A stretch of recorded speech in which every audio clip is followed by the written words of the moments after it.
സത്യത്തില് നമ്മുടെ രേണുസുതി ഏറ്റവും അധികം ഇതുപോലെ തന്നെ തെറ്റിദ്ധരിക്കപ്പെടുന്നതിന്റെ അല്ലെങ്കിൽ രേണുസുതി വിമർശിക്കപ്പെടുന്നതിന്റെ ഏറ്റവും പ്രധാനപ്പെട്ട ഒരു കാര്യം എന്ന് പറഞ്ഞാൽ രേണുസുതി തന്നെയാണ് കേട്ടോ. അത് എടുത്തു പറയാതിരിക്കാനായിട്ട് നിവർത്തിയില്ല. അതായത് രേണുവിന് ശരീരത്തിന് ബുദ്ധിമുട്ടുണ്ടാവാം, തളർച്ചയുണ്ടാവാം, ക്ഷീണവും വേദനയും ഒക്കെ ഉണ്ടാവാം, ഇല്ലെന്നൊന്നും നമ്മൾ ഒരിക്കലും പറയത്തില്ല. കാരണം ക്യാൻസർ എന്ന് പറയുന്ന രോഗം എന്താണ് എന്ന് വളരെ കൃത്യമായിട്ട് അറിയാവുന്ന ഒരു വ്യക്തി തന്നെയാണ് ഞാൻ. കാരണം എന്റെ ഫാമിലിയിൽ എന്റെ അമ്മൂമ്മ, അതുപോലെ തന്നെ എൻ്റെ വല്യച്ഛൻ, മാമൻ, ഇവരൊക്കെ ക്യാൻസർ വന്ന് തന്നെയാണ് മരണപ്പെട്ടിട്ടുള്ളത്. അതുകൊണ്ട് തന്നെ ക്യാൻസറിന്റെ ഏറ്റവും ഭീകരമായിട്ടുള്ള അവസ്ഥ നേരിട്ട് കണ്ട് മനസ്സിലാക്കിയിട്ടുള്ള ഒരാളാണ്. എൻ്റെ അമ്മൂമ്മയ്ക്കാണെങ്കിൽ, അതായത് എൻ്റെ അമ്മയുടെ അമ്മയ്ക്കാണെങ്കിൽ കവളിലായിരുന്നു ഈ ഒരു അസുഖം വന്നിട്ടുണ്ടായിരുന്നത്. ചെറുപ്പത്തിലെ മുറുക്കാനൊക്കെ ചവയ്ക്കുന്ന ഒരാളായിരുന്നു. ഒടുവിൽ എന്ത് ചെയ്തു, ആ ഒരു കവളിന്റെ വശം കംപ്ലീറ്റ് ഇളവി പറഞ്ഞു പോകുന്നൊരവസ്ഥ വന്നു. ആ ഒരു സൈഡിലുള്ള ഹോളിൽ നോക്കുമ്പോൾ നമുക്ക് ആ ഒരു നാവ് കാണാൻ പറ്റും, കണ്ണിന്റെ മുകളിലോട്ടുള്ള ഹോള് കാണാൻ പറ്റും. അങ്ങനെ ആ ഒരു അമ്മമ്മ അനുഭവിച്ചതിന്റെ അങ്ങേയറ്റം നമ്മൾ കണ്ടതാണ്. ലാസ്റ്റ് വരുന്ന സമയത്ത് വേദന സംഹാരികളൊന്നും കൊടുക്കുമ്പോൾ ഒന്നും ഏൽക്കാത്ത ഒരു സാഹചര്യത്തിലേക്ക് പോകും. ഈ വേദനയേക്കാൾ ഏറെ ആ വ്രണത്തിൽ നിന്നിട്ടുള്ള ആ ഒരു ചൊറിച്ചിലുണ്ടല്ലോ, അത് വരുന്ന സമയത്ത് അമ്മമ്മ ഇങ്ങനെ ഇരുന്നിട്ട്, നമ്മളൊക്കെ ആണെങ്കിൽ അലറി വിളിക്കും, പക്ഷെ അവരുടെ കണ്ണിൽ നിന്ന് ഇങ്ങനെ കണ്ണുനീര് വരുന്നതല്ലാണ്ട് അവരങ്ങനെ അലറി കരയത്തില്ല. പകരം ആ രണ്ട് കൈകളും തൊടയിൽ പ്രസ് ചെയ്ത് അമർത്തി പിടിച്ച് സ്വയം നുള്ളി പിടിക്കുമായിരുന്നു. രാവിലെ ഉറക്കം എഴുന്നേറ്റ് കഴിയുമ്പോൾ ഈ പഴുപ്പും ചെലവൊക്കെ വീണിട്ട് ആ ഒരു മുറിവിന്റെ ആ ഒരു സ്മെല്ലെന്ന് പറഞ്ഞാലുണ്ടല്ലോ, ശരിക്കും പറയുകയാണെങ്കിൽ മാംസം ചീഞ്ഞഴുകിയ അതേ സ്മെല്ലാണ് കേട്ടോ. അത് എൻ്റെ അമ്മയാണ് അത് ക്ലീൻ ചെയ്യുന്നത്, ബീറ്റാഡീനൊക്കെ വെച്ചിട്ട് ക്ലീൻ ചെയ്യുന്നത്. അപ്പോൾ അത്രയും മാരകമായിട്ടുള്ള ഒരവസ്ഥയാണ്. നമ്മൾ നന്നായിട്ട് ക്ലീൻ ചെയ്ത് നോക്കിയില്ല എന്നുണ്ടെങ്കിൽ പുഴു വരെ വരാനുള്ള ചാൻസ് ഉണ്ട്. അപ്പൊ അത്രയും കിടന്ന ആ ഒരു വേദന അനുഭവിക്കുന്നത് കണ്ട് കേട്ട് മനസ്സിലാക്കി വന്നൊരു വ്യക്തിയാണ് ഞാൻ. അപ്പൊ അതുകൊണ്ട് തന്നെ ഈ ഒരു എന്താ പറയുന്നത്, ഈ ഒരു അസുഖമുള്ള ആരെയും ഒരു തരത്തിലും വേദനിപ്പിക്കുന്നതിനോട് ഞാൻ ഒട്ടും യോജിക്കാത്തൊരു വ്യക്തിയാണ് എന്ന് കൂടി പറയാം. ഇതൊക്കെ പറയാനുള്ള ഒരു കാര്യം എന്ന് പറഞ്ഞാൽ രേണുസുധിയുടെ കമന്റ് ബോക്സിൽ വരുന്ന കമന്റുകൾ, അതുപോലെ തന്നെ രേണുസുധിയുടെ വീഡിയോ ഇടുന്ന ചില ആളുകളുടെയൊക്കെ കമന്റ് ബോക്സിനുള്ളിൽ വരുന്ന കമന്റുകളൊക്കെ കണ്ടിട്ടാണ് കേട്ടോ. പലരും അവരെ ഒരുപാട് ടോർച്ചർ ചെയ്യുന്ന രീതിയിലൊക്കെ കമന്റ് ഇടുന്നുണ്ട്. ശരിക്കും പറയുകയാണെങ്കിൽ അത്തരത്തിലുള്ള ആളുകളോട് പറയാനുള്ള ഒരു കാര്യം എന്ന് വെച്ചാൽ, നിങ്ങൾ ദയവ് ചെയ്ത് ഇനിയെങ്കിലും അതൊന്നും അവസാനിപ്പിക്കൂ എന്ന് മാത്രമേ പറയാനുള്ളൂ. ഇന്ന് അവർക്കാണെങ്കിൽ നാളെ നമുക്കായിരിക്കും. ഒരുപക്ഷെ നാളെ ഇതൊന്നും ആയിരിക്കില്ല, ഇതിനേക്കാൾ വലിയ ദുരന്തമായിരിക്കും നമ്മളെ കാത്തിരിക്കുന്നത്. അതുകൊണ്ട് തന്നെ മറ്റുള്ളവരുടെ കഷ്ടപ്പാടില് അല്ലെങ്കിൽ അവർ എന്ത് തോന്നിയ സംഭവം അവർ കാണിക്കട്ടെ. അവരിപ്പോ ഈ കാണിക്കുന്നതിനപ്പുറം കാണിക്കുന്ന ആളുകളില്ലേ? നമ്മൾ കർമ്മയിലാണ് വിശ്വസിക്കുന്നത്. ഇന്ന് നമ്മൾ കൊടുക്കുന്നതാണ് നാളെ 10 ഇരട്ടിയായിട്ട് നമുക്ക് തിരിച്ചു കിട്ടുന്നത്. അവർ മോശം പ്രവൃത്തി ചെയ്യുന്നുണ്ടെങ്കിൽ നിങ്ങൾ അവരുടെ വീഡിയോ കാണാതിരിക്കാൻ ശ്രമിക്കുക. ഇനി അഥവാ നിങ്ങൾ വീഡിയോ കാണുന്നുണ്ടെങ്കിൽ നിങ്ങളുടെ ആ ഒരു വിരോധം അല്ലെങ്കിൽ നിങ്ങളുടെ ആ ഒരു വിമർശനം എന്താണ് എന്നുള്ളത് നിങ്ങൾ മാന്യമായ ഭാഷയിൽ എഴുതിയിടുക. അല്ലാണ്ട് അവരെ തെറി വിളിക്കുകയും നീ അനുഭവിക്കണം, നിനക്ക് ഈ ഒരു അസുഖം വന്നാലും പഠിക്കില്ല, നീ എന്തിനാണ് ജീവിച്ചിരിക്കുന്നത്, നിനക്ക് ചത്തൂടെ എന്നൊക്കെ പറയുന്ന ആ ഒരു കമന്റുകൾ ദയവേത് ആരും ഇടാതിരിക്കുക. അത് അവരുടെ ആത്മവിശ്വാസത്തെ തകർക്കാൻ മാത്രമേ ഉപകരിക്കത്തുള്ളൂ. ഈ ഒരു അസുഖം വരുമ്പോൾ ആത്മവിശ്വാസമാണ് എല്ലാത്തിലും പ്രധാനമായിട്ട് വേണ്ടത്. ആത്മവിശ്വാസം ഉണ്ടെങ്കിൽ ഈ ഒരു അസുഖത്തെ കുറച്ചൊക്കെ ഓവർകം ചെയ്യാനായിട്ട് സാധിക്കും. അതാണ് ഞാൻ ഇവിടെ പറഞ്ഞു വരുന്നൊരു കാര്യം എന്ന് വെച്ചാൽ. അപ്പോൾ ഇത് പറയുന്നതിൻ്റെ തന്നെ എനിക്ക് പറയാനുള്ള മറ്റൊരു കാര്യം എന്ന് പറഞ്ഞാൽ രേണുസുധിയുടെ ഒരു കാര്യം തന്നെയാണ്. രേണുസുധി തന്നെയാണ് രേണുസുധിയെ മറ്റുള്ളവരെ കൊണ്ട് ഇത്തരത്തിൽ പറയിക്കുന്നതും. കാരണം രേണുസുധിക്ക് അസുഖം വന്നു, ഫസ്റ്റ് കീമോ സംഭവങ്ങളൊക്കെ കഴിയുന്ന ആ ഒരു സമയത്തൊക്കെ നല്ല രീതിയിൽ രേണുവിനെ ആളുകൾ സപ്പോർട്ട് ചെയ്തതാണ്. ഒരുപാട് ആളുകൾ പ്രാർത്ഥിക്കുന്നു എന്നൊക്കെ പറഞ്ഞിട്ട്, ഒരുപക്ഷെ പ്രാർത്ഥിച്ചില്ലേ, ചിലപ്പോൾ വെറുതെ പറയുന്നതും ആയിരിക്കാം. എന്ത് തന്നെയാണെങ്കിലും രേണുവിന് വേണ്ടിയിട്ട് പ്രാർത്ഥിക്കും എന്നൊക്കെ പറഞ്ഞിട്ട് കമന്റ് ഇട്ട ആളുകളാണ്. പിന്നീട് രേണു തന്നെയാണ് അവരെയൊക്കെ വെറുപ്പിച്ചത്. എന്തുകൊണ്ടാണ്? കിച്ചു പറഞ്ഞ ഒരു വാക്കിന് രേണു വന്നു കൊടുത്ത ആ ഒരു മറുപടിയാണ് കാരണം. സംഭവം കിച്ചു പറഞ്ഞതിൽ ഒരു തെറ്റുമില്ല. കാരണം കിച്ചു അമ്മയെ കാണാൻ പോവാത്തതിൽ കിച്ചുവിനെ ഒരുപാട് പേര് സൈബർ ബുള്ളിങ് ചെയ്യുന്നുണ്ടായിരുന്നു. അപ്പൊ അതിന്റെ ആ ഒരു ഇതില് കിച്ചു വന്നിട്ട് സോഷ്യൽ മീഡിയയിൽ വന്ന് പറഞ്ഞൊരു കാര്യം എന്ന് പറഞ്ഞാൽ, എല്ലാവരുടെയും പരാതി മാറ്റിക്കളയാം, ഞാൻ നാളെ അമ്മയെ കാണാൻ പോവാം എന്നുള്ള ഒരു സംഭവം പറഞ്ഞിട്ടുണ്ടായിരുന്നു. ശരിക്കും കിച്ചു അങ്ങനെ പറയേണ്ട യാതൊരു കാര്യമില്ല. കിച്ചുവിന് കാണാൻ പോകണമെങ്കിൽ കിച്ചു അങ്ങ് പോയി കണ്ടിട്ട് വന്നാൽ മതിയായിരുന്നു, അതിന്റെ ഒരു ആവശ്യമില്ലായിരുന്നു. പക്ഷെ എന്നാൽ പോലും ആ ഒരു പയ്യന്റെ വിവരദോഷമായിരിക്കണം അല്ലെങ്കിൽ അഹങ്കാരമായിരിക്കണം, ആ ഒരു പയ്യൻ അങ്ങനെ വന്ന് പറഞ്ഞിട്ടുണ്ടായിരുന്നു. അങ്ങനെ കിച്ചു വരുന്നു, വീട്ടിലാണ് വരുന്നത്. ആ വീട്ടിൽ വരുന്നത് കാരണം തന്നെ രേണുസുധി ഹോസ്പിറ്റലിൽ ആയതുകൊണ്ട് കിച്ചുവിന് രേണുവിനെ കാണാൻ പറ്റിയില്ല. പകരം ഋതുപ്പനെ കണ്ടിട്ട് പുള്ളിക്കാരൻ അങ്ങ് പോവുകയാണ് ചെയ്തത്. അപ്പൊ അങ്ങനെ ചെയ്തത് കാരണം ഈ പറയുന്ന കിച്ചുവിനെതിരെ ഒരുപാട് സൈബർ ബുള്ളിങ് നേരിടേണ്ട അവസ്ഥയിലേക്ക് വന്നു. അപ്പൊ അങ്ങനെ ആയപ്പോഴത്തേക്ക് പുള്ളിക്കാരൻ എന്ത് ചെയ്തെന്നോ, ഒരു വീഡിയോയുമായിട്ട് രംഗത്ത് വന്നു. ആ ഒരു വീഡിയോയില് നമ്മുടെ രേണുസുധി ചെയ്ത ആ ഒരു സബ്സ്ക്രിപ്ഷൻ ലൈവ് ഉണ്ടല്ലോ, അത് പുള്ളി എടുത്തിട്ട് അങ്ങ് കാണിച്ചു കൊടുത്തു. എന്നിട്ട് പറഞ്ഞു, ഈ അമ്മയുടെ പേരിൽ ഇങ്ങനെ നാണം കെട്ടുകൊണ്ടിരിക്കുന്ന ഒരു മകനാണ് ഞാൻ. അമ്മയുടെ ഈ ഇത്തരത്തിലുള്ള വീഡിയോകളൊക്കെയാണ് ഞാൻ കാണുന്നത്. അപ്പൊ അതുകൊണ്ട് തന്നെ അമ്മയെ കാണാൻ പോകാനുള്ള ഒരു എന്താണ് മാനസികമായിട്ട് പുള്ളിക്കാരന് പറ്റുന്നില്ല എന്നുള്ളത് പുള്ളിക്കാരൻ ആ ഒരു വീഡിയോയിലൂടെ പറയുകയാണ് ചെയ്തത്. എന്നിട്ട് ഈ കിച്ചു പറഞ്ഞ ഒരു കാര്യം എന്താണെന്ന് വെച്ചാൽ, ഞാൻ അമ്മ ഇതുപോലെയല്ല വീഡിയോ ചെയ്യുന്നു, അതായത് സബ്സ്ക്രിപ്ഷൻ ഒക്കെ തുടങ്ങിയ സമയത്ത് പുള്ളി വിളിച്ചിട്ട് തലയെടുത്ത് പറഞ്ഞു, അതായത് ആ ഒരു മെസ്സേജ് ആയിട്ടോ കാണിച്ചു തരുന്നത്, പറഞ്ഞു അമ്മ ഇത് നിർത്തിക്കൂടെ, ഋതപ്പനെ ഓർത്തിട്ടെങ്കിൽ ഈ ഒരു സംഭവം നിർത്തിക്കൂടെ, മോശമാണ് എന്നൊക്കെ പറഞ്ഞിട്ട് പുള്ളി പറയുമ്പോൾ രേണു പറയുന്നത് എനിക്കത് തെറ്റായിട്ട് തോന്നിയിട്ടില്ല, എനിക്കിതിൽ ചെയ്തപ്പോൾ 2.5 ലക്ഷം രൂപ കിട്ടി എന്നൊക്കെ പറഞ്ഞു. അപ്പൊ ആ ഒരു സംഭവത്തിന് ശേഷം അത് അവിടെ പറഞ്ഞ് രണ്ടുപേരും സ്റ്റോപ്പ് ചെയ്തു എന്നാണ് കിച്ചു പറയുന്നത്. അതുകൊണ്ട് തന്നെ കിച്ചു ഇനി കിച്ചുവിന് താല്പര്യമില്ല, കിച്ചു ഇനി അതേക്കുറിച്ചിട്ട് അമ്മയോടൊന്നും പറയില്ല എന്ന് പറഞ്ഞ് ആ ഒരു കാര്യം കിച്ചു അവിടെ ക്ലോസ് ചെയ്തു. അപ്പൊ ഇത് കിച്ചു വന്ന് സോഷ്യൽ മീഡിയയിൽ പറഞ്ഞു കഴിഞ്ഞപ്പോൾ ഈ രേണുസുതി അതുവരെ ഒരേ കിടപ്പായി ഇങ്ങനെ പാങ്കിട കിടക്കുന്നതൊക്കെ കിടക്കുകയാണ്. നമുക്കറിയാം ആ ഒരു അസുഖത്തിന്റെ ഭീകരത, കീമയൊക്കെ ചെയ്ത് കഴിഞ്ഞാൽ അനങ്ങാനേ പറ്റില്ല. അപ്പോൾ കിടന്നുകൊണ്ട് പുള്ളിക്കാരത്തിയുടെ ആ ഒരു വരുമാനത്തിന് വേണ്ടിയിട്ടാണോ കിടന്നുകൊണ്ട് പുള്ളിക്കാരത്തി വീഡിയോ സംഭവങ്ങളൊക്കെ ഇടുന്നുണ്ടായിരുന്നു. അപ്പോൾ അത് പുള്ളിക്കാരത്തി എടുത്തു വെച്ച് കാണിച്ചു. പുള്ളിക്കാരത്തിയുടെ കയ്യിൽ ആ ഒരു സംഭവം ഇട്ടിട്ടുണ്ട്, എന്തൊരു പിക്ലേനോ അങ്ങനെ ഏതാണ്ട് ഇട്ടിട്ടുണ്ട്, ഭയങ്കര വേദനയാണ് എന്നൊക്കെ പറഞ്ഞ് കാണിക്കുന്നുണ്ട്. പുള്ളിക്കാരത്തിക്ക് ശരിക്കും സംസാരിക്കാൻ ബുദ്ധിമുട്ടുള്ള കണക്ക് കാണിക്കുന്നുണ്ട്.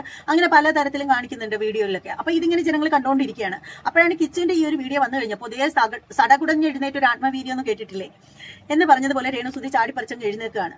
എഴുന്നേറ്റിട്ട് ആ ഒരു സമയത്ത് അതുവരെ തൊട്ട് മുമ്പ് വരെ ഇട്ടിരുന്ന വീഡിയോയിൽ ഈ കൈ ഒന്നും അനക്കാൻ പറ്റൂല, താഴ്ത്താൻ പറ്റൂല, ആ ഒരു പിക്ലേൻ ഇട്ടിരിക്കുന്ന ഭയങ്കര വേദനയാണ്, പിക്ലേൻ ആണെന്ന് തോന്നുന്നു കേട്ടോ, അങ്ങനെ ഏതാണ്ട് അങ്ങനെ പറഞ്ഞിരിക്കുന്നത്. അപ്പോൾ അതുകൊണ്ട് ഭയങ്കര വേദനയാണ് എന്നൊക്കെ പറഞ്ഞ രേണുസുതി നേരാവണ്ണം എഴുന്നേറ്റിരുന്ന് സ്മാർട്ടായിട്ട് മണി പോലെ സംസാരിക്കുകയാണ്.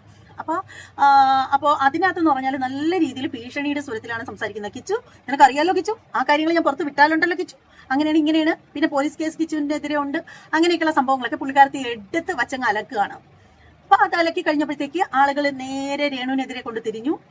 പിന്നെ രേണുവിനെ ആളുകൾ അങ്ങോട്ട് പൂര തെറി വിളിക്കാനായിട്ട് തുടങ്ങി. അതിന്റെ ആ ഒരു എന്താ പറയുന്നത്, അതിന്റെ ആ ഒരു ആക്കം ഇതുവരെയും തീർന്നിട്ടില്ല. ഇപ്പോഴും ആളുകൾ ആ ഒരു ഹാങ് ഓവറിൽ തന്നെയാണ് ഉള്ളത്. അപ്പൊ ഈ ഒരു അവസ്ഥ ആരാണ് ഉണ്ടാക്കിയെടുത്തത്? രേണുസുതി തന്നെയാണ് ഉണ്ടാക്കിയെടുത്തത്, അല്ലാണ്ട് മറ്റാരുമല്ല.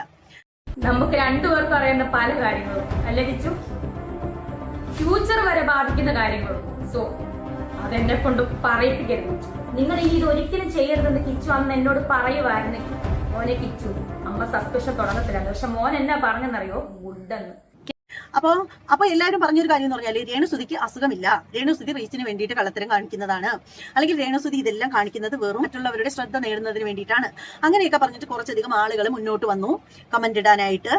അപ്പോൾ അതിന്റെ കാരണം രേണു തന്നെയാണ്. രേണു അതുവരെ എഴുന്നേക്കാൻ പറ്റാത്ത കണക്ക് കിടന്ന രേണു ചാടിപ്പറിച്ച് എഴുന്നേറ്റ് 4 കാലം പറിച്ചിരുന്നു ഇങ്ങനെ അതും കുറേ നേരം ഇരുന്ന് സംസാരിച്ചപ്പോ കയ്യും എങ്ങും തൊടുന്നില്ല, കൈ താത്തിയിടുന്നു, പൊക്കി എപ്പോഴും ഇങ്ങനെ മേലോട്ട് വെച്ചിരിക്കുന്ന സാധനം താഴ്ത്തിയിട്ടുണ്ടൊക്കെ ചെയ്തപ്പോൾ അത് കണ്ടപ്പോൾ ആളുകൾ ഒരുപാട് വിമർശിച്ചു. ഇത് സോഷ്യൽ മീഡിയയിലെ മക്കളെ, അപ്പോഴും നമ്മൾ നല്ലത് ഉദ്ദേശിച്ച് പറഞ്ഞാൽ പോലും ചിലപ്പോൾ അത് നമ്മുടെ നേർക്ക് തിരിയും. അതാണ് ഈ ഒരു സോഷ്യൽ മീഡിയയുടെ ഏറ്റവും പ്രധാനപ്പെട്ട ഒരു കാര്യം എന്ന് പറഞ്ഞാൽ. അപ്പോൾ ആ ഒരു സംഭവത്തിന് ശേഷം രേണുസുതി നല്ല രീതിയിൽ നെഗറ്റീവ് അടിച്ചു. പിന്നീടെന്ന് പറഞ്ഞാൽ നേരെ ഫാദർ വന്നിട്ട് രേണുവിന് വേണ്ടിയിട്ട് സപ്പോർട്ട് ചെയ്യുന്നതിൽ ഒരു തെറ്റുമില്ല. എന്നാൽ ആ ഒരു കിച്ചു എന്തൊക്കെയോ ചെയ്തു എന്നുള്ള രീതിയിൽ ഫാദർ അങ്ങോട്ട് സംസാരിക്കാൻ തുടങ്ങി. ഫാദർ നമ്മുടെ കിച്ചുവിനെ ആ ഒരു വീട് വിലക്കി എന്ന് വേണമെങ്കിൽ പറയാം. കാരണം പറയാതെ അത്രയും അറുത്ത് മുറിച്ച് അദ്ദേഹം പറഞ്ഞില്ല എങ്കിൽ പോലും അദ്ദേഹം പറഞ്ഞൊരു കാര്യം എന്ന് പറഞ്ഞാൽ കിച്ചുവിന്റെ കയ്യിലെ വേലത്തരങ്ങൾ കൊണ്ട് കൊച്ചു അവിടെ വരരുത് എന്നുള്ള രീതിയിൽ തന്നെയാണ് ഫാദർ പറഞ്ഞിട്ടുള്ളത്. അതിന്റെ ഒരു ആവശ്യം ഫാദറിന് എന്താണെന്ന് എനിക്ക് മനസ്സിലാവുന്നില്ല. കാരണം ഛർദ്ദിച്ചത് നമ്മൾ ഭക്ഷിക്കാൻ പാടില്ല എന്നാണ് ഞാൻ പഠിച്ചു വെച്ചിരിക്കുന്നത്. അതായത് ഫാദറിനെ സംബന്ധിച്ചിടത്തോളം ഫാദറിന്റെ ഈ ഒരു വസ്തു അവർക്ക് കൊടുത്തു കഴിഞ്ഞു. പിന്നെ ഫാദർ എന്ത് പറഞ്ഞാലും ആ ഒരു വസ്തുവിന്റെ അവകാശത്തെ കുറിച്ച് പറയാൻ ഫാദറിന് നാണോ ഇല്ലേ എന്നാണ് എനിക്ക് ചോദിക്കാനുള്ളത്. ഞാനൊക്കെ എന്ന് പറഞ്ഞാൽ ഒരാൾക്ക് ഒരു കാര്യം കൊടുത്തു കഴിഞ്ഞാൽ അത് അവരുടേതാണ്. പിന്നെ അതിനെ പറ്റിയിട്ട് എന്ത് കാര്യം ഉണ്ടായാലും നമുക്ക് അവിടെ പോയി സംസാരിക്കേണ്ട കാര്യമില്ല. മധ്യസ്ഥത വഹിക്കാൻ പറ്റും. നമുക്ക് ഒരു കാര്യത്തിൽ ഏതെങ്കിലും ഒരു കാര്യത്തിൽ നമുക്ക് രണ്ട് വ്യക്തികൾ തമ്മിൽ ഒരു വഴക്കോ പ്രശ്നം ഉണ്ടാക്കി കഴിഞ്ഞാൽ നമുക്കതിന് രണ്ടുപേരെയും വിളിച്ചിരുത്തി കാര്യങ്ങൾ പരസ്പരം പറഞ്ഞു മനസ്സിലാക്കി ആ ഒരു വിഷയത്തെ സോൾവ് ചെയ്ത് വിടാനാണ് ഒരു വൈദികൻ ശ്രമിക്കേണ്ടത്, അല്ലാണ്ട് പ്രശ്നങ്ങളെ ആളി കത്തിക്കാൻ വേണ്ടിയിട്ടല്ല. സോ ബിഷപ്പല്ലേ, ഇദ്ദേഹത്തിൻ്റെതായിട്ടുള്ള ജോലികളില്ലേ, അപ്പൊ അത് നോക്കിയെങ്കിരുന്നാൽ പോരെ, എന്തിനാണ് സോഷ്യൽ മീഡിയയിൽ കിടന്ന് ഇങ്ങനെ ആളാവാനായിട്ട് വരുന്നത്? അപ്പോൾ എന്തായാലും ഈ ഒരു ബിഷപ്പിന്റെ അണ്ണാക്കിൽ നിന്ന് വന്നതൊന്നും ഒട്ടും നല്ല കാര്യങ്ങളല്ല. ആ ഒരു പയ്യനെ ശരിക്കും ബ്ലാക്ക്മെയിൽ ചെയ്യുന്ന രീതിയിലുള്ള വർത്തമാനങ്ങളാണ് വന്നത്. ഭീഷണിയുടെ സ്വരത്തിലാണ് ഈ ഒരു ബിഷപ്പ് സംസാരിച്ചിട്ടുണ്ടായിരുന്നത്. വളരെ മോശമായി പോയി. ഒരു ബിഷപ്പിന് പറ്റിയ രീതിയിലുള്ള സംസാരമായിരുന്നില്ല അത് എന്ന് പറയാതിരിക്കാൻ നിവൃത്തിയില്ല. അപ്പൊ എന്തായാലും ബിഷപ്പിന്റേതായിട്ടുള്ള രീതിയിൽ ഇരിക്കുക. അതായത് പണ്ട് പറഞ്ഞിട്ടുള്ള ഒരു ചൊല്ലുണ്ട് കേട്ടോ, എന്റെ അമ്മൂമ്മയൊക്കെ പറഞ്ഞ് ഞാൻ കേട്ടിട്ടുള്ളതാണ്, നാം ഇരിക്കേണ്ടടുത്ത് നാം ഇരുന്നില്ലെങ്കിൽ അവിടെ പട്ടി കയറിയിരിക്കുന്നുള്ള ഒരു കാര്യം. ബിഷപ്പ് ഇരിക്കേണ്ടടുത്ത് ബിഷപ്പ് ഇരുന്നില്ല എന്നുണ്ടെങ്കിൽ ബിഷപ്പിന് കിട്ടേണ്ട ബഹുമാനം ഇല്ലാതെ പോവും, അത്രേ ഉള്ളൂ. അപ്പോൾ ആ ഒരു ബിഷപ്പിനുള്ള ആ ഒരു ബഹുമാനം ബിഷപ്പിന് കിട്ടണം എന്നുണ്ടെങ്കിൽ ബിഷപ്പ് ഇരിക്കേണ്ടടുത്ത് ബിഷപ്പ് ഇരിക്കുക, അത്രേ പറയാനുള്ളൂ. ബിഷപ്പ് ഈ ഒരു പെണ്ണിനെ കുറിച്ചിട്ട് പറഞ്ഞിട്ടുള്ള കണക്കുള്ള അപവാദങ്ങൾ ആരും പറഞ്ഞിട്ടുണ്ടായിരുന്നില്ല. അതായത് അവർ എന്താണ് ബിഗ് ബോസിൽ പോയാൽ കുറ്റം, ബിഗ് ബോസിൽ നിന്ന് വന്നാ കുറ്റം, എല്ലാത്തിനും കുറ്റം വരുന്ന ഒരു സമയത്ത് ഈ ഒരു ബിഷപ്പിനെ സപ്പോർട്ട് ചെയ്തിട്ട് വീഡിയോ ചെയ്തവരൊക്കെ ഇപ്പൊ എന്താണ് രേണുസുധിയുടെ വിരോധികളായി. എന്നിട്ടിപ്പോ ഇങ്ങേരങ്ങ് നല്ലതാവുകയും ചെയ്തു. ഇപ്പൊ ഇദ്ദേഹം പറയുന്നതെന്ന് പറഞ്ഞാൽ ഇദ്ദേഹം രേണുസുധിയെ പറ്റി ബാക്കിയുള്ളവരെല്ലാവരും കൂടി എന്തൊക്കെയോ പടച്ചു വിടുന്നു എന്നുള്ള രീതിയിലാണ് ഇദ്ദേഹം പറഞ്ഞുകൊണ്ടിരിക്കുന്നത്. അദ്ദേഹം അങ്ങ് നല്ല കുട്ടിയായി. എന്തായാലും ബിഷപ്പിന്റെ ഇരട്ടത്താപ്പ് സൂപ്പർ ആയിട്ടുണ്ട് കേട്ടോ. ശരിക്കും ഇവിടെ നമ്മൾ മനസ്സിലാക്കുന്നത് ബിഷപ്പ് എന്ന് പറയുന്ന ഈ ഒരു ഫാദർ നോബൽ ഫിലിപ്പിന്റെ ഇരട്ടത്താപ്പാണ്. ശരിക്കും ഇത്രയും ഒരു വലിയ സ്ഥാനത്തിരിക്കുന്ന ഒരു വ്യക്തിക്ക് ഈ ഒരു ഇരട്ടത്താപ്പ് അത്ര നല്ലതായിട്ട് എനിക്ക് തോന്നുന്നില്ല. അപ്പൊ എന്തായാലും ഈ ഒരു വിഷയത്തെക്കുറിച്ച് കൂടുതലായിട്ട് ഒന്നും പറയാനില്ല. പിന്നീട് നമ്മൾ പറഞ്ഞ വിഷയത്തിൽ നിന്ന് കുറച്ചൊക്കെ അങ്ങ് വഴിമാറിപ്പോയി കേട്ടോ. ശരിക്കും രേണുസുധിയുടെ ഈ ഒരു പ്രവൃത്തി കണ്ടിട്ടാണ് ഇപ്പോൾ ആളുകൾക്ക് കുരുപൊട്ടുന്നത്. രേണുസുധി റീൽസ് ഇടുന്നു ഒക്കെ ചെയ്യുന്നുണ്ട്, നല്ല കാര്യം തന്നെയാണ്. നമുക്ക് എന്തെങ്കിലും അസുഖം നമുക്ക് വന്നു കഴിഞ്ഞാൽ ആ ഒരു അസുഖത്തെ പറ്റി തന്നെ ഇങ്ങനെ ചിന്തിച്ച് തളർന്നിരുന്നു കഴിഞ്ഞാൽ നമ്മൾ ഒരുപാട് താഴേക്ക് പോകും. പിന്നീട് ഉയർന്നു വരാനായിട്ട് ഒരുപാട് പ്രയാസപ്പെടേണ്ടി വരും. അപ്പൊ അങ്ങനെയുള്ള ആ ഒരു സമയത്ത് റീൽസ് ഒക്കെ ഇട്ട് ഹാപ്പി ആയിട്ടിരിക്കുന്നത് തന്നെയാണ് നല്ലത്. അവരുടെ മനസ്സിൽ എത്ര അവർ പുറമേ ചിരിച്ചു കഴിഞ്ഞാലും ഒരു നീറ്റൽ ഉണ്ടാവും, അതൊരിക്കലും ഉണ്ടാവാതിരിക്കത്തില്ല. ഇപ്പൊ രേണുസുധി ഇപ്പൊ തലമുടിയൊക്കെ വിഗ് വെച്ചിട്ടുണ്ട് കേട്ടോ പുള്ളിക്കാരത്തി. എന്നിട്ട് തന്നെ പുള്ളിക്കാരത്തി വന്നൊരു വീഡിയോ ചെയ്തിട്ടുണ്ടായിരുന്നു, തലമുടിയൊക്കെ പറിച്ച് കാണിച്ചിട്ട്, അതായത് ഇങ്ങനെ ബലത്തെ പിടിച്ചാൽ ഇങ്ങനെ പോരും എന്നുള്ളത്. അത് രേണുസുധി കാണിച്ചില്ലെങ്കിലും എല്ലാവർക്കും ഒട്ടുമിക്ക ആളുകൾക്കും അറിയാം കീമോ ഒക്കെ ചെയ്ത് കഴിയുമ്പോൾ മുടി കൊഴിഞ്ഞ് പോകും എന്നുള്ള കാര്യം. അപ്പൊ എന്തായാലും പുള്ളിക്കാരത്തി അതൊക്കെ വന്ന് കാണിച്ചിട്ടുണ്ടായിരുന്നു. എന്നിട്ട് ഇപ്പൊ വിഗ് വെച്ചിട്ടുണ്ടായിരുന്നു. പിന്നീട് എന്താണ് മുടി കൊഴിയുന്നതിനെ കുറിച്ചിട്ട് പുള്ളിക്കാരത്തി വന്നിട്ട് കീമോ കുട്ട എന്റെ മുടി കൊഴിഞ്ഞു എന്നൊക്കെ പറഞ്ഞിട്ട് ഒരു വീഡിയോ ആയിട്ടൊക്കെ പുള്ളിക്കാരത്തി വന്നിട്ടുണ്ടായിരുന്നു. അപ്പൊ അതിന്റെയൊക്കെ അടിയിൽ ഒരുപാട് പേര് മോശം കമന്റുകൾ ഇടുന്നത് കാണുന്നുണ്ടായിരുന്നു. ശരിക്കും എനിക്ക് ഈ ഒരു മോശം കമന്റ് ഇടുന്ന ആളുകളോട് പറയാനുള്ളത്, അവരങ്ങനെ പറയുന്നതിൽ നിങ്ങൾക്ക് എന്താണ് ഇത്ര കൃമിയടി എന്നാണ് എനിക്ക് ചോദിക്കാനുള്ളത്. നിങ്ങൾക്ക് കൃമി വല്ലാണ്ട് ഞൊളയുന്നുണ്ടെങ്കിൽ നിങ്ങൾ അവരുടെ വീഡിയോ കാണാതിരിക്കുക. അവരിങ്ങനെ ഇരിക്കുന്ന ആ ഒരു സമയത്ത് അവര് എങ്ങനെയെങ്കിലും അവർ സന്തോഷം കണ്ടെത്താൻ ശ്രമിക്കട്ടെ. അവരുടെ ഒരു വരുമാനം എന്ന് പറഞ്ഞാൽ അവരുടെ ആ ഒരു ചാനലാണ്. ആ ഒരു ചാനലിൽ അവരെന്ത് ഇടാനാണ്, അവർ വേറെ എന്തിടാനാണ്? അവർക്ക് നേരത്തെ പോലെ സബ്സ്ക്രിപ്ഷൻ തുടങ്ങാനായിട്ട് സാധിക്കുമോ ഇപ്പൊ ഈ ഒരു സമയത്ത്? അപ്പൊ അവരെന്തെങ്കിലും ചെയ്യട്ടെ. നിങ്ങൾക്ക് ബുദ്ധിമുട്ടുള്ളവർ കാണാനായിട്ട് നിൽക്കണ്ട. വെറുതെ എന്തിനാണ് ഇങ്ങനെ കമന്റ് ഇടുന്നത്? ഇപ്പൊ നമ്മളൊക്കെ നല്ലൊരു വീഡിയോ ചെയ്ത് കഴിഞ്ഞാൽ നിങ്ങൾക്ക് ആർക്കും കമന്റ് ഇടാനായിട്ട് സാധിക്കുകയില്ല. നിങ്ങളുടെയൊക്കെ കയ്യിൽ അപ്പോഴേ വാദമാണ്. അതേസമയം ഇതുപോലെ മോശം തെറി വിളിച്ച് കമന്റ് ഇടാനാണെങ്കിൽ നിങ്ങൾക്ക് ഒരു ഗുരുവില്ല, പറയാതിരിക്കാൻ നിവൃത്തിയില്ല. ആ ഒരു സ്ത്രീയെ വെറുതെ വിട്ടേക്കൂ. നിങ്ങൾക്ക് ഇഷ്ടമില്ലെങ്കിൽ കാണണ്ട. അത് തന്നെയാണ് ഞാൻ അപ്പോഴും പറയുന്നത്. ഒരുപാട് കൂത്തിച്ചികളുണ്ടെന്നേ, ഒരുപാട് കൂത്തിച്ചികളുണ്ട് ഇൻസ്റ്റാഗ്രാമിലും യൂട്യൂബിലും ഫേസ്ബുക്കിലും ഒക്കെ ആയിട്ട് അങ്ങ് അറുമാദിക്കുന്നത്. അപ്പോ അതേക്കുറിച്ചിട്ടൊന്നും ആർക്കും ഒന്നും പറയാനില്ല. രേണുസുധി ചെയ്യുന്നതൊന്നും നല്ലതെന്നൊന്നും ഞാൻ പറയുന്നില്ല. വളരെ മോശപ്പെട്ട കാര്യം തന്നെയാണ് ചെയ്യുന്നത്. പക്ഷെ അവര് ചില സമയത്ത് നോക്കുമ്പോൾ രേണു ഭയങ്കര സൈലന്റ് ആയിരിക്കും, ചില സമയത്ത് നോക്കുമ്പോൾ നല്ല ഇതായിട്ടിങ്ങ് വരും. അപ്പൊ അതേക്കുറിച്ചിട്ട് രേണു പറഞ്ഞൊരു കാര്യം എന്ന് പറഞ്ഞാൽ, ഞാൻ എപ്പോഴും ഇങ്ങനെ ഒരേപോലെ കിടക്കണമെന്നാണോ നിങ്ങൾ പറയുന്നത്? കീമോ ചെയ്ത് കഴിഞ്ഞാലുള്ള അവസ്ഥ എന്താണെന്ന് നിങ്ങൾക്ക് അറിയാമോ എന്നൊക്കെ പറഞ്ഞിട്ട് രേണുസുധി രംഗത്ത് വന്നിട്ടുണ്ടായിരുന്നു. എന്റെ രേണു, നിങ്ങൾ ആദ്യം മനസ്സിലാക്കേണ്ടതെന്ന് പറഞ്ഞാൽ, നിങ്ങൾ എപ്പോഴും നെഗറ്റീവിലൂടെ അടിച്ച് കയറി മുകളിൽ എത്താനായിട്ട് ശ്രമിക്കുന്ന ഒരു വ്യക്തിയാണ്. നിങ്ങളെപ്പോഴും മോങ്ങിക്കൊണ്ടിരിക്കണമെന്നോ നിങ്ങളെപ്പോഴും ഇങ്ങനെ അവശതയായിട്ടിരിക്കണമെന്നൊന്നും ആരും പറയുന്നില്ല. ആ ഒരു ചെക്കൻ ഒരു വാക്ക് വന്നിട്ട് അവന്റെ ചാനലിൽ കൂടി പുറത്തേക്ക് പറഞ്ഞു കഴിഞ്ഞപ്പോൾ ഉടനെ നിങ്ങൾ സടകുടഞ്ഞ് എഴുന്നേറ്റു. അപ്പൊ അതിനെയാണ് ആളുകൾ ചോദ്യം ചെയ്തത്. അത് സ്വാഭാവികം മാത്രമാണ് എന്ന് മനസ്സിലാക്കുക. ഈ ഒരു ഇങ്ങനെ ഇരിക്കുന്ന ഒരു അവസരത്തിൽ രേണുവിനോട് മറ്റൊരു കാര്യം കൂടി പറയാനുണ്ട് കേട്ടോ. ഞാൻ അത്യാവശ്യം ലിപ്സ്റ്റിക് ഒക്കെ യൂസ് ചെയ്യുന്ന ആൾ തന്നെയാണ്. വീഡിയോയിലായാലും പുറത്ത് പോകുമ്പോഴായാലും ഭയങ്കരമായിട്ടിട്ടില്ലെങ്കിലും ശകലമെങ്കിലും ഞാൻ ലിപ്സ്റ്റിക് ഉപയോഗിക്കുന്ന ആളാണ്. പക്ഷേ രേണു, നീ മനസ്സിലാക്കേണ്ട ഒരു കാര്യം എന്ന് പറഞ്ഞാൽ, ഇപ്പൊ ഈ ഇരിക്കുന്ന സമയത്ത്, ഇത്രയും വയ്യാതിരിക്കുന്ന സമയത്ത് മാക്സിമം ലിപ്സ്റ്റിക് ഒഴിവാക്കുന്നതായിരിക്കും നല്ലത്. പൊതുവേ ലിപ്സ്റ്റിക് നമ്മുടെ ആരോഗ്യത്തിന് വളരെയധികം ദോഷം ചെയ്യുന്ന ഒരു കാര്യമാണ്. പിന്നെയെന്ന് വെച്ചാൽ നമ്മൾ ഈ ലിപ്സ്റ്റിക് ഒക്കെ ഇങ്ങനെ സ്ഥിരം യൂസ് ചെയ്ത് കഴിയുമ്പോൾ ചുണ്ടിന് ഒരു ഷെയ്ഡ് വീഴും, ഒരു ബ്ലാക്ക് ഷെയ്ഡ് വീഴും. അപ്പൊ അതുകൊണ്ട് കൂടിയാണ് നമ്മൾ ഇങ്ങനെ ലിപ്സ്റ്റിക് ഇടുന്നത്. കൂടുതലും വീഡിയോ ഒക്കെ ചെയ്യുന്ന സമയത്ത് ഇടുന്നതിന്റെ ഒരു പ്രധാനപ്പെട്ട കാര്യം എന്ന് പറഞ്ഞാൽ, അപ്പോ നിങ്ങളെന്ന് വെച്ചാൽ നിങ്ങളുടെ പറയാനുള്ള ഒരു കാര്യം എന്ന് പറഞ്ഞാൽ, നിങ്ങൾ ഈ ഇത്രയും വയ്യാതെ ക്യാൻസർ പോലുള്ള ഒരു രോഗം വന്ന് കീമോ ചെയ്യുന്ന നിങ്ങൾ ഒരു കാരണവശാലും ലിപ്സ്റ്റിക് ഇടാനേ പാടില്ല. ലിപ്സ്റ്റിക്കിൽ ഒരുപാട് വിഷങ്ങൾ അടങ്ങിയിട്ടുണ്ട്. ഇപ്പൊ എന്റെ ഒരു കാര്യം തന്നെ എടുത്തു കഴിഞ്ഞാൽ, ഞാനൊരു ലിപ്സ്റ്റിക് വാങ്ങിച്ചിട്ടുണ്ടായിരുന്നു കേട്ടോ. ഞാൻ ഭയങ്കരമായിട്ട് കാശൊന്നും ചിലവാക്കിയുള്ള ലിപ്സ്റ്റിക് അല്ല വാങ്ങിക്കുന്നത്. ഞാൻ കൂടുതലും ലോക്കൽസ് ഒക്കെയാണ് വാങ്ങിക്കുന്നത്. പക്ഷേ ഒരു 250-300 അത്രയൊക്കെ വരത്തുള്ളൂ. അതിൽ കൂടുതലൊന്നും ഉള്ള ലിപ്സ്റ്റിക് ഒന്നും ഞാൻ വാങ്ങിക്കാനായിട്ട് നിൽക്കത്തില്ല. ഡാസ്ലറിന്റെ ലിപ്സ്റ്റിക്കാണ് കൂടുതലും മേടിക്കുന്നത്. ഭയങ്കര കൂടുതലുള്ളതൊന്നും മേടിക്കത്തില്ല.